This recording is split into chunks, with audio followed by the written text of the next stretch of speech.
ஹரே கிருஷ்ணா.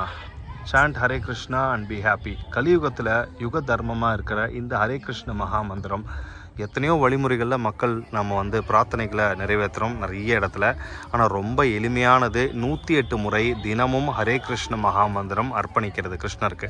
இப்போ இவங்கெல்லாம் மக்கள் நடந்து போகிறாங்க பார்த்தீங்களா, ஒவ்வொரு கல்லையும் ஹரே கிருஷ்ண ஹரே கிருஷ்ண கிருஷ்ண கிருஷ்ண ஹரே ஹரே ஹரே ராம ராம ராம ஹரே ஹரே. இந்த மகாமந்திரத்தை 108 முறை குறைஞ்சபட்சம் நாம் தினமும் பண்ணோம்னாலே நம்மளுடைய எல்லா விதமான சிக்கல்களும் தடங்கல்களும் துன்பங்களும் கண்டிப்பாக நம்மளுடைய பிரார்த்தனைகள் நிறைவேறும் அப்படிங்கிறது ஒரு ரொம்ப உண்மை. இதை நீங்கள் முயற்சி பண்ணி பாருங்கள். இது வெறும் வாயில் சொல்கிறதுக்கும் ஜபமாலையில் சொல்கிறதுக்கும் இன்னமும் நல்லாவே வித்தியாசம். நீங்கள் கிருஷ்ணரை நினச்சிட்டு இந்த ஹரே கிருஷ்ண மகாமந்திரத்தை அனுதினமும் சொல்ல ஆரம்பிச்சிங்கன்னா உங்கள் வாழ்க்கையில் மிகப்பெரிய மாற்றம் ஏற்படுவது உறுதி.